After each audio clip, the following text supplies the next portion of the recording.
Olá, bem-vindos a mais uma análise detalhada. Comprar um imóvel é sempre um marco importante na vida, não é mesmo? Mas olha, existe um verdadeiro alçapão escondido que muitos compradores acabam ignorando completamente no calor do momento. O tema da nossa explicação de hoje vai responder de forma super direta a uma pergunta que tira o sono de muito investidor. Afinal de contas, quem é legalmente obrigado a pagar aquele IPTU atrasado de um imóvel recém-adquirido? Certo, então vamos direto ao ponto e mapear o roteiro que a gente vai explorar hoje. Passaremos pelos seguintes tópicos. 1. O perigo das dívidas ocultas. 2. A regra do Código Tributário. 3. A exceção do leilão. 4. Os limites de tempo e o bem de família. E 5. Como evitar prejuízos. Começando pela seção número 1, o perigo das dívidas ocultas. O mercado imobiliário é inegavelmente fascinante e atrai a atenção de muita gente todos os dias. Só que a empolgação de encontrar aquele espaço ideal frequentemente ofusca a vigilância que todo comprador precisa ter durante a transação. E é exatamente aí que o alçapão se abre. O risco de herdar dívidas gigantescas de IPTU ou de condomínio deixadas por donos anteriores é uma realidade bem dura. Toda essa lógica gira em torno de um conceito jurídico em latim chamado propter rem. Basicamente, é uma obrigação legal ligada diretamente ao próprio bem e não à pessoa que contraiu a dívida. Para visualizar isso de forma bem clara, basta imaginar que a dívida está literalmente colada aos tijolos e às paredes da casa.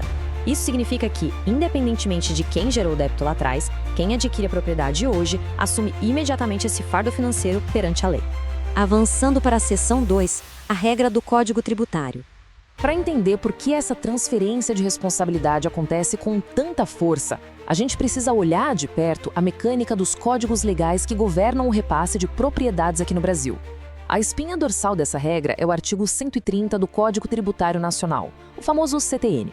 A lei diz expressamente o seguinte: os créditos tributários relativos a impostos cujo fato gerador seja a propriedade, o domínio útil ou a posse de bens imóveis, subrogam-se na pessoa dos respectivos adquirentes. Traduzindo do juridiquês, a legislação transfere, de forma explícita e totalmente automática, todo o peso do débito para o novo comprador. Isso ilustra brilhantemente a ótica do governo em relação à cobrança. Citando agora o artigo 34 do CTN, a regra complementa aqui: considera-se contribuinte do IPTU o proprietário do imóvel, o titular do seu domínio útil ou o seu possuidor a qualquer título.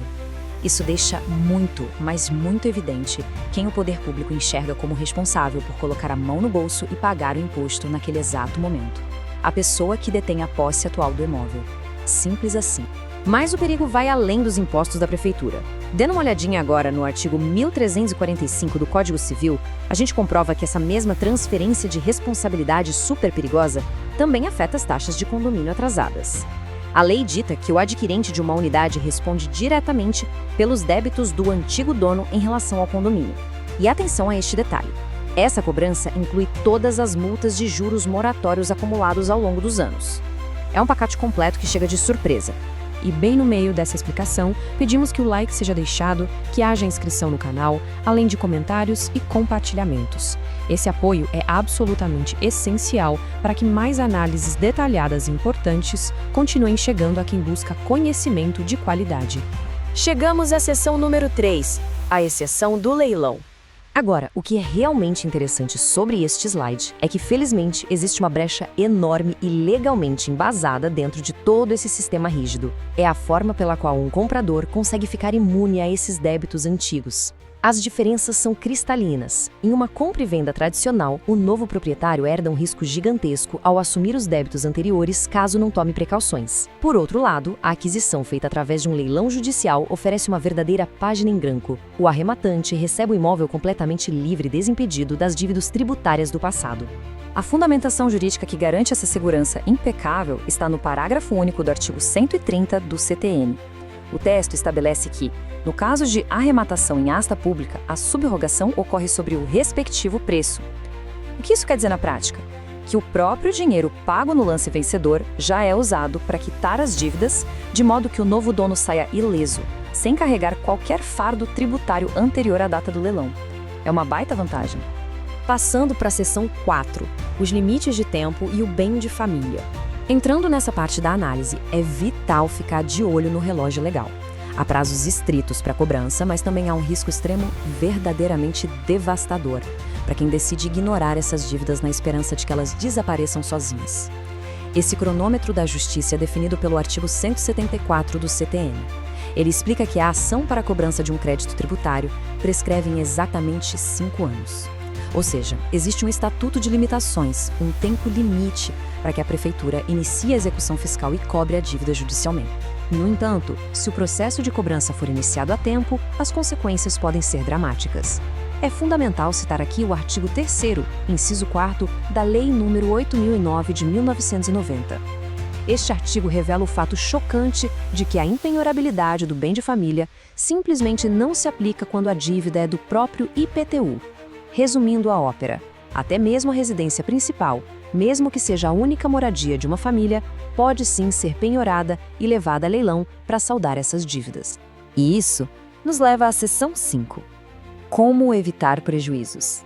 Então, o ponto crucial é de que forma é possível transitar por esse mercado, minimizando totalmente esses riscos financeiros.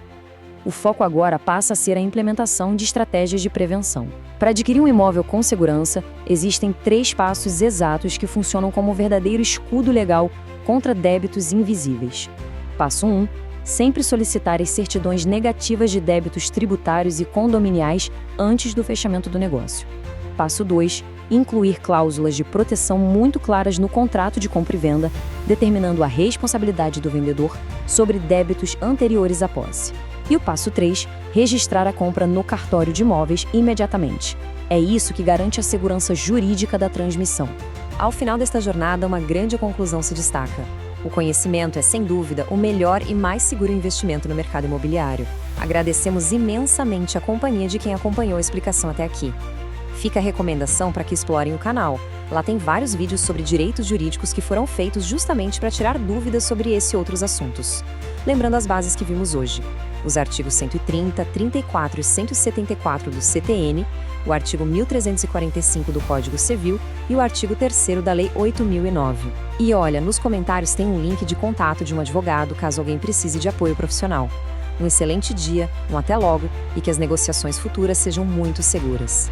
Mas fica aqui a reflexão final. Será que a pressa para fechar um negócio imobiliário vale o risco de perder a própria casa em um leilão judicial por conta de uma dívida oculta?